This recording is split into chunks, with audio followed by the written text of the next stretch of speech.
ADHD has been in the news an awful lot lately. People making all sorts of claims about, oh, you can just nip down to the supermarket and get yourself an ADHD diagnosis.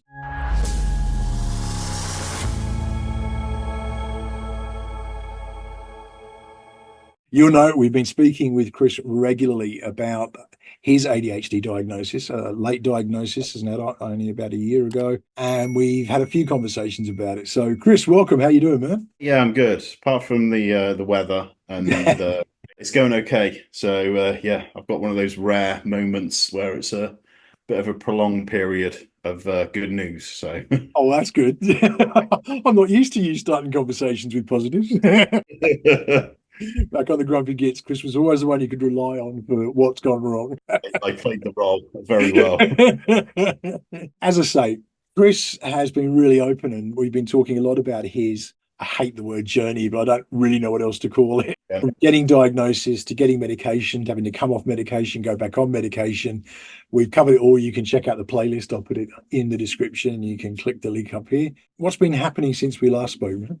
It's been ups and downs. I never could have predicted this journey, not in a million years. With the obvious, there's a huge shortage on medication. It's potluck. There's kind of ADHDers right across the spectrum, which is something else that I didn't know, who are kind of bouncing pillar to post and trying everything from yoga to meditation to everything just to try to subdue the system, their own system. And of course, this has knock-on effects to employment. There's been quite a few ADHDers who have been given the chop because they can't subdue the ADHD symptoms that they usually experience and medication gets rid of. In general, it's been okay. I've been really, really lucky. I've had a good mental health nurse who's been pretty meticulous in finding and sourcing my medication. She goes through a hell of a lot every month to make sure that there's something available for me that's along the same lines of what I've been taking, as not to disrupt how the medication affects me. In general, I think my body has kind of stabilized towards medication, and there's good and there's bad points to that. The good is obviously nothing is too much of a surprise now. Everything is kind of not predicted, but within the parameters of what I would, expect from a medication. The downside is that when it was kind of unpredictable, those very high days where I did, nothing can stop me, they came, quite frequently. But on the same token, when the bad days came along, they hit just as hard. Almost that sort of bipolar extremism of you're either really high or really low. Yeah, it's almost like if you filmed an elastic band in slow motion, you pulled it as far as it would go and let go, it would spring the other way and then come back down. That's what it was kind of like my journey at the start. But now it's kind of like the last few half seconds of the elastic band leveling out. So it's very much going like this now. Yeah. It's trying to get used to my mind now being kind of just doing this, which is okay. But at times I miss, full throttle mentally, where I feel like I can take on the world. So now I've stabilized out. It's kind of getting used to, this is me now. It's something I've noticed in Curtis. He gets that the medication have leveled things out while it's lasting. What I've seen is that he has his med in the morning. He does calm fairly quickly. He hasn't lost the spark of who he is, which was a concern of mine at the beginning. When he gets home from school, as the meds are wearing off, he's now, I mean, he can't get to sleep at night properly. They've had to prescribe melatonin for him to be able to start functioning that way. It's kind of Yeah. like it's almost like a bit of masking. It's like it's subduing it, but it's that Coke bottle effect almost. And when the meds wear off, it's all coming out at once, and he's a lot more active at night and jumping around and moving things. I've noticed over time. So he's been what 6 months now on meds.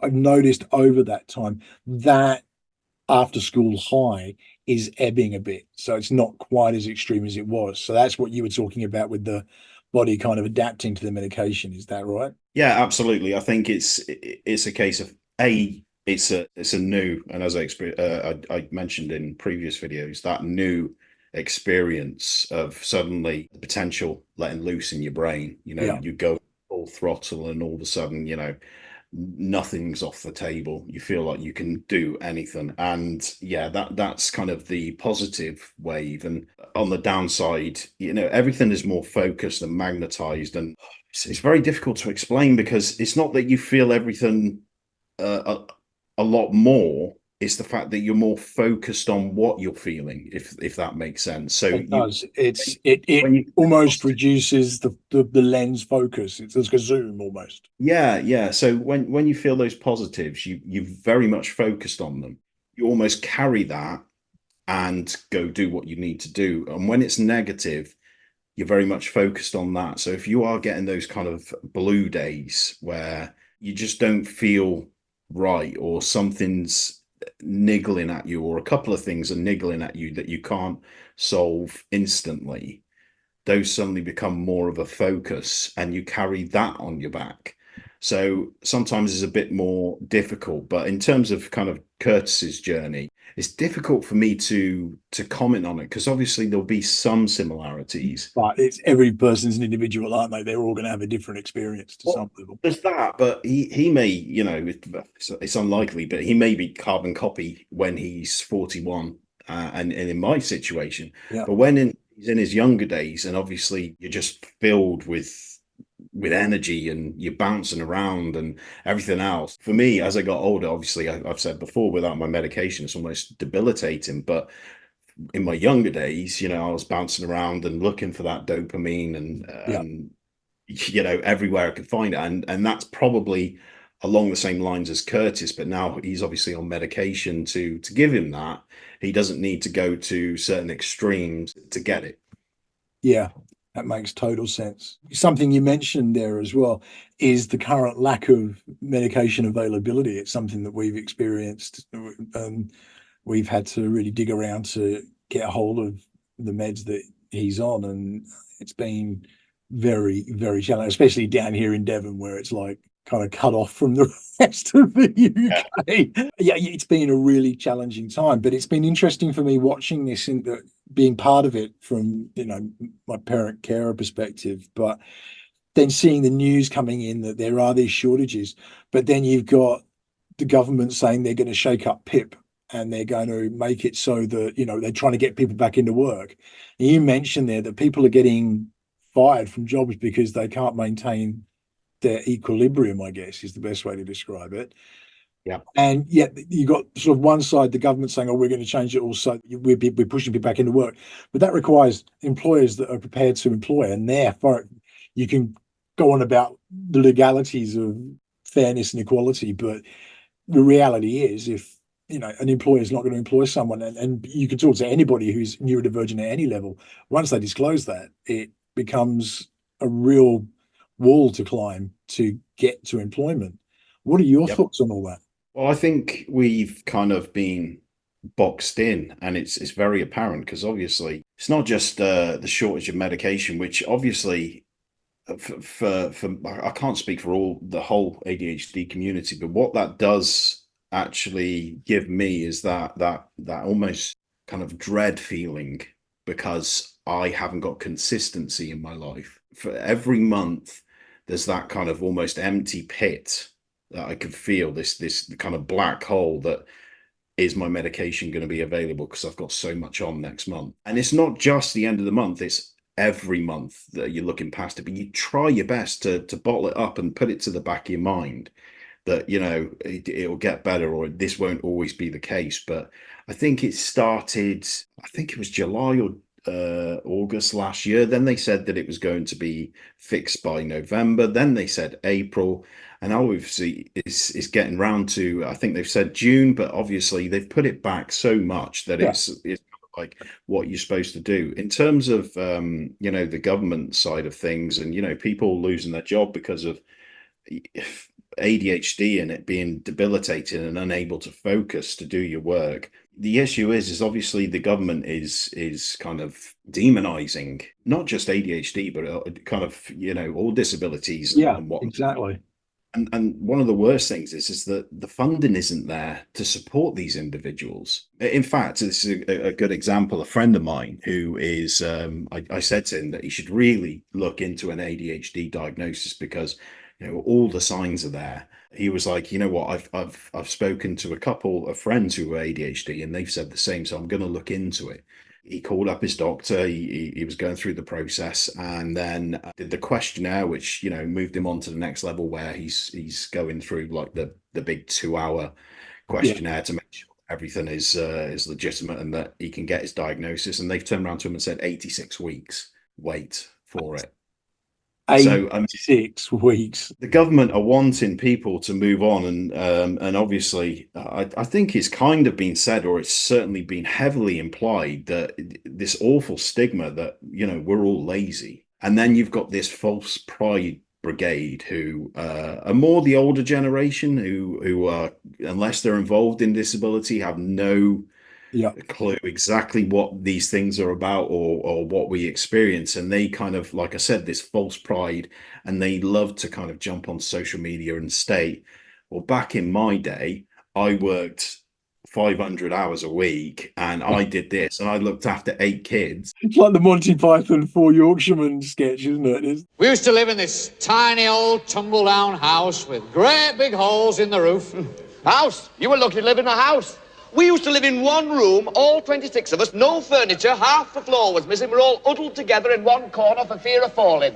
It's very much like that, but it's that stigma that people seem to think that it's an opportunity for them to pat themselves on the back, and with that kind of false pride, they are determined and unwilling to accept, you know, somebody else's experiences or what they go through. It's idiocy, it's uneducated, it's knuckle dragging, it's horrible. But thankfully, I think, you know, when you look at it on social media, it is not a full representation of, you know, community as a whole, our society, but they certainly are the loudest. So sometimes you look at it and you think, that's a lot of people. But it isn't. It's a small minority. It feels like this with a lot of social media, I guess. But I think it's something that the government is playing into, with it being an election year and all this kind of stuff. What they're kind of playing into is that this might be a minority, but it's the loudest minority. Yeah, very much so. And I think the reason why it is the loudest minority is because it's promoted so heavily. That's the thing, is it's promoted so heavily. It's the reason why the Tories are trailing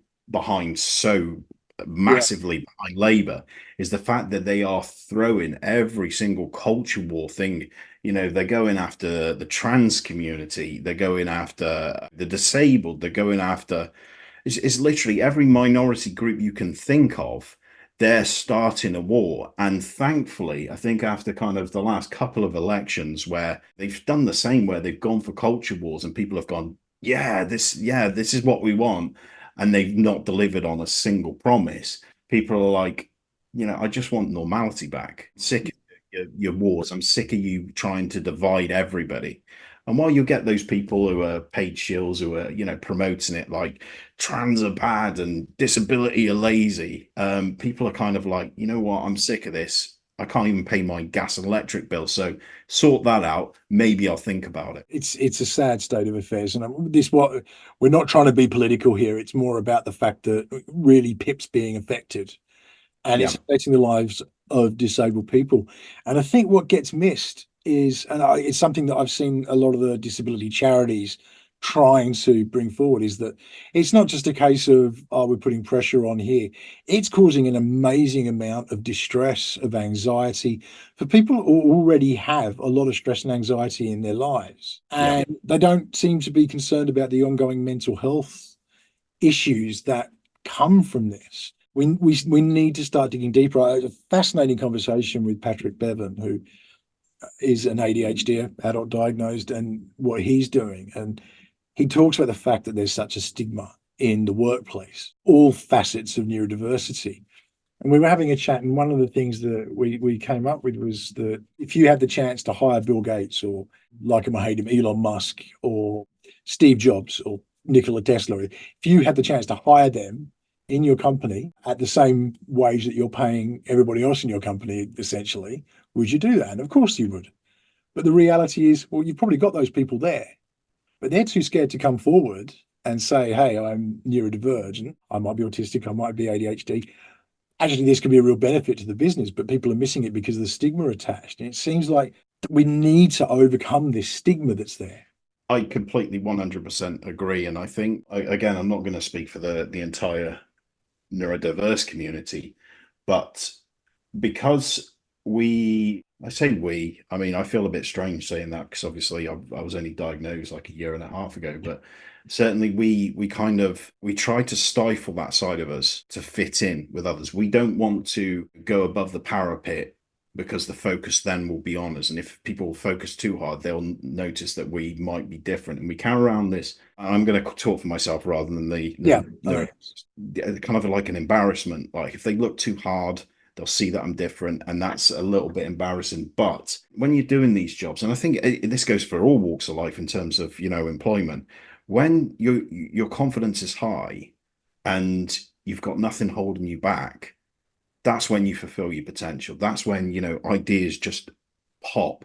Yeah. And you can see things clearly because there's nothing holding you back. There's no stigma attached. But at the same token, if your confidence is low and you are stifling yourself, you're not going to get the best out of us. And the diversity, the plus side of hiring the neurodiverse is because they think differently, which means if you've got an army of neurotypical people, there may be, differences here and there. But if you want something that's, I don't want to say outside the box, but certainly not a way of thinking that others do, that's where your kind of diamond in the rough lies, is that someone sees the situation and sees, maybe an issue or some way to do things differently.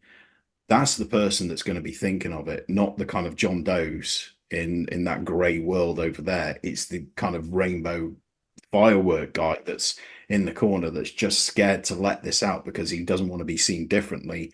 And also he doesn't want to risk that if they see the true self, I might lose my job. Yeah. So it's something that drastically needs to change. It really does. And it's a point I made. I was doing PDA Space Summits last month. And it was a point I made in there is that if the whole only employed people are neurotypicals, everyone's going to have a very fixed perspective. And it's a really two-dimensional world then. If we were all the same, we'd all be looking at the world in the same direction. We'd only see one perspective, a very two-dimensional view of the world. The neurodivergent people among us are able to make it a 3D world. They're able to take a different perspective, look to a different angle, and see the world in a different way. And they can then come at problems and solve them in so many ways. If everybody's in the same position looking at something, you're only going to get that one flat on look. We need to move to his three-dimensional existence and understand that that's the best way to go forward. That's why so many, massive leaps forward in our technology and in our understanding of science and, the world, the universe has come from neurodivergent people. It's so important. Yeah, it is. And I strongly believe that with the neurodiverse community, that's where our creativity lies. That's where true creativity lies. And see, I mean, when we've done a couple of shows where we've worked together and done many different episodes. Yeah. Back when I was I'm medicating and I'm in that zone, I'm hitting my dopamine levels because I'm coming up with something, and a lot of the ideas where it was games and having fun and stuff like that were straight from my brain. And a lot of the time it was simply because I kind of see it and think about it differently. It was the fact that I can push that further, or I'm seeing these parts here that many other people don't see, and I didn't understand why. I just thought it's just something that I do. But it's the fact that it's almost like we have the full vision in front of us. Yeah. And neurotypicals, they have kind of either, on average, they have slightly less. But those parts where we see in our vision, in our mind's eye, that's where true creativity lies. And it just, in terms of everything, it can change society. But again, because of the stigma and, and our own, we put this stigma on ourselves as well, because we may sometimes assume that that's the case and we don't want to do, and there's a fear there. But it's kind of part of both sides. I completely understand why, and I've done it most of my life where I wouldn't show my true self within employment, because if I did, then that risk goes up that I may lose the employment, or my co-workers would make fun of me or something along those lines. So if we can break that stigma on both sides, internal and external, the world would be a wonderful place. That's such an interesting thought, though, that a large focus from my end is that we as neurotypicals need to change our perspective and start being more accommodating and understanding, accepting and celebrating. But Yeah. I have said many times, it's like a bridge. We kind of got to meet halfway. It takes a certain type of person that can cross that bridge to meet in the middle and actually make that change. There has to be an element of both sides, but it's difficult when you've got people who've been oppressed for so long. Yeah, to And even take a step onto that bridge as well, to convince someone who's fallen on that same bridge to be told like, oh, it's okay now. Even neurotypicals, they're fearful if something goes wrong. And it's again going back to the age-old analogy that if you burn your hand, you're not going to put it in the fire twice. yeah, I like the bridge analogy because we kind of almost demonize each other. It's kind of like we fear what we don't understand. yep. I'm quite lucky because obviously, I class myself as neurotypical and acted as such for 40 years. And obviously I've moved across now through no fault of my own, obviously, but now I see this side and it's kind of like, you don't need to demonize. You just, it's a case of understanding each other and don't expect the other side to do all the work because Yes. what you're heading for, this goal that you want to achieve, if you want to get there faster and you're able to get there faster with your help, why wouldn't you help them Yeah. and yourself to Yeah. get to the goal you both want to get to? I've addressed this before, but I've used the words dehumanize because Yeah. I think it's something that we so easily do. It's something that whenever you've looked at any kind of eugenics, it's always started with a dehumanization, whether it be a Yeah. cultural stereotype or it be a lifestyle stereotype, whatever the particular focus is on.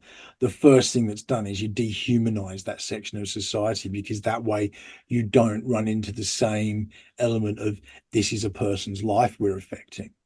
Yeah. And like you said, I think that can come from both sides. We hear a lot of, in the neurodivergent community, but I'm so blessed to be part of it. But I hear a lot of negatives about the neurotypical community. Yeah. And it's there out of hard experience in many ways. I completely understand why it's there. But there has to be a point where you kind of you got to put down the swords to shake hands. You know what I mean? Yeah. It's that element. I absolutely 100% agree. And I think what we all fall short on a lot of the time is that we class ourselves and are unable to let go as individuals. That's not just neurotypicals, that's kind of SEN parents as well. You see it quite a lot of the time. And rightfully so, some of the times. I'm not going to say it's every time, but a parent that has a pop at a school, calls out at school. Yes, it's justified on many cases, but what are you hoping to achieve? Especially if you haven't exhausted your avenues of actually talking to the school, because there are a lot of parents that would rather drag a school through the mud rather than going to a head teacher or a Senko and go, look, this is the situation. I need help with this. This is how I propose we fix it. Can you help? What's your side of things? But rather than doing that, it's kind of like, right, the school's done this, whole world, this is what they've done. And it's like, what are you hoping to achieve? And there's so many instances, I'm not just saying SEN parents, but so many instances where rather than talking who we deem an enemy, we decide to just show everybody behind us who we think is the mob, like, look at what they've done, go sick them. I totally agree. I think there's an element to that. It's something that I've mentioned a few times in talks and stuff I've done, but I think there's an element there of you've essentially got four types of people in the world. I mean, you've got your fighters, your flighters, your freezers, and your fawners. Yeah. And that's how anyone's going to react to what's going on. The problem that I think I see it in schools all the time is that the only people left, the only parents and carers of SEN kids who are left are the fighters, because the flighters have flown, the freezers are frozen, the fawners are just trying to make everybody happy. It's only the fighters that are left trying to make the difference. And the trouble is they've been fighting for so long that resilience has been eaten away to the point that they'll go from 0 to 100 in no time at all, because it's just like, here we go again. And you kind of throw the baby out with the bathwater. It's a difficult thing, but we have to be able to take a step back and go, it's a fresh start. Okay, let's go in this and I'll explain. I'm here because we've got this going on. This is what we've experienced so far. So if I appear short-tempered and frustrated, it's Yeah. 5-6 years of history that have led to this. So I don't mean to be victimizing you. If I'm frustrated, it's because I'm frustrated at everything that's gone on. And I think if you can start a conversation that way, the teachers themselves, the Senkos and the heads of departments and all that kind of stuff, they need to be able to come up with that understanding of, I can only do so much. I am restricted by this.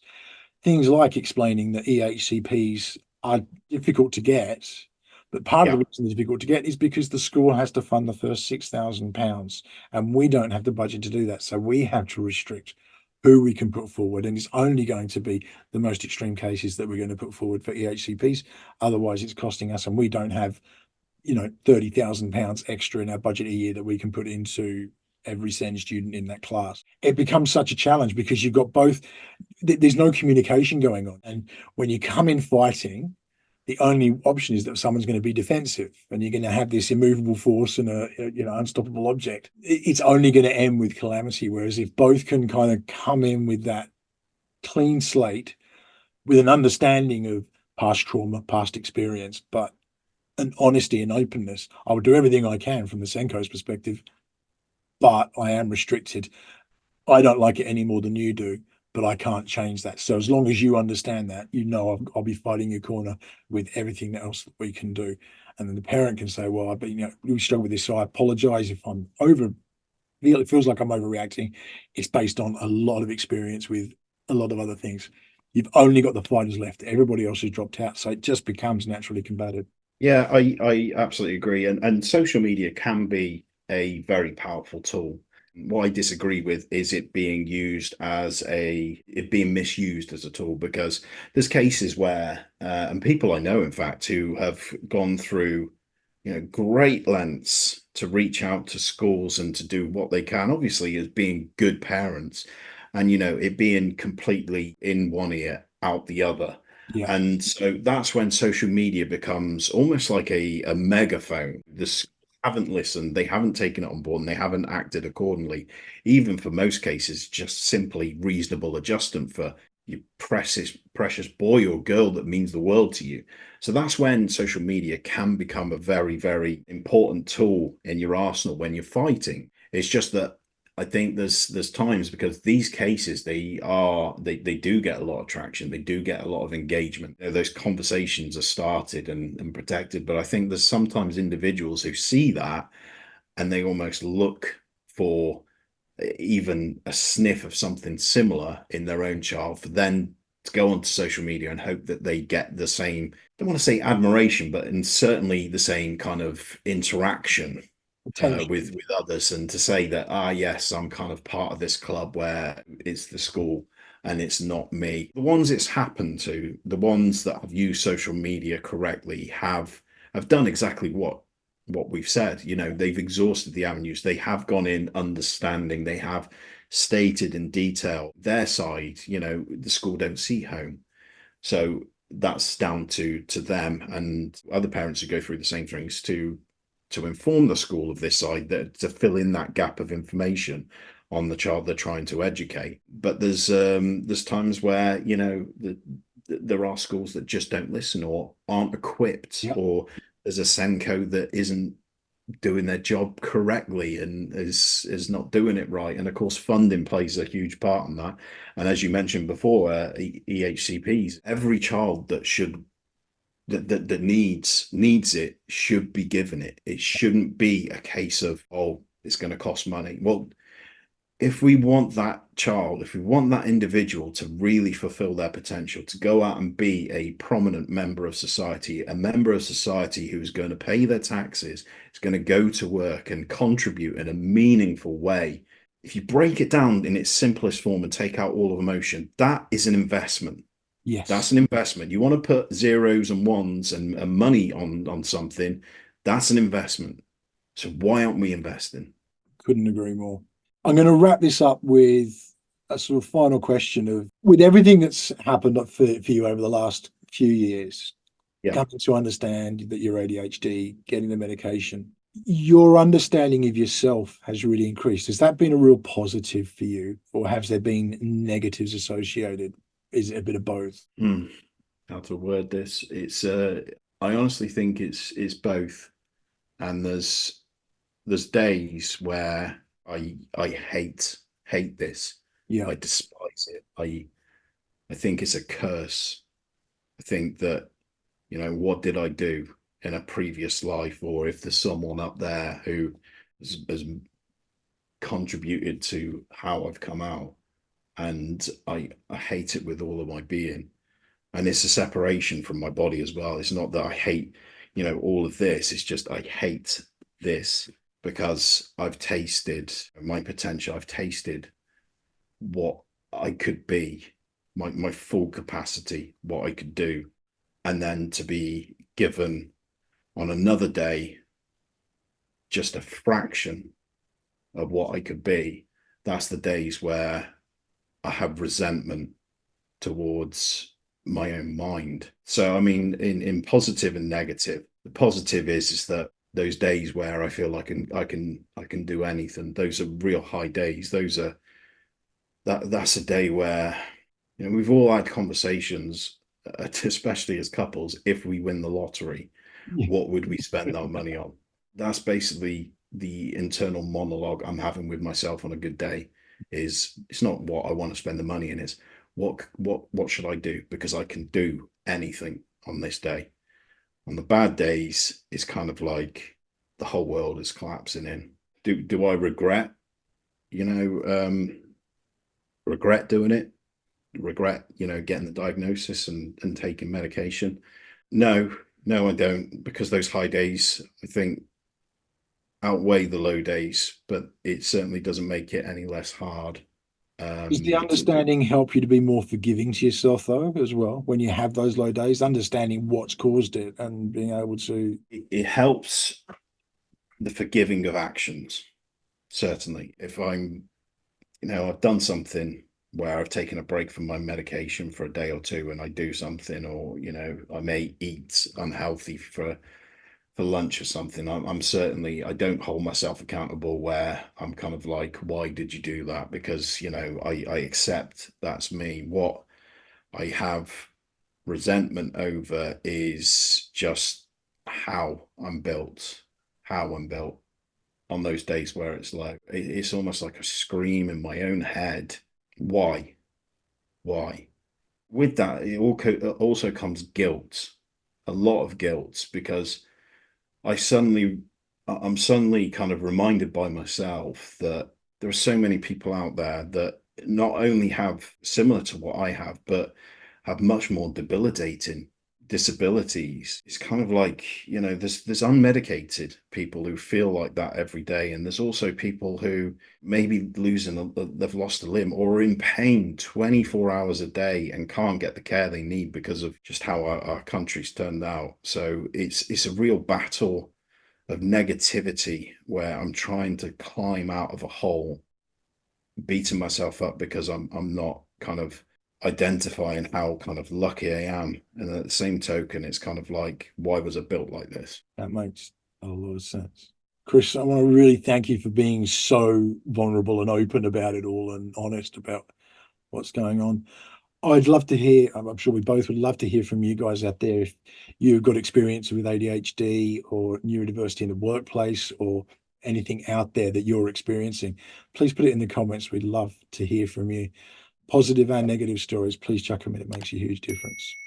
Chris, we will no doubt do this again very soon. In the meantime, I will see you again on the next episode. Please do stay safe.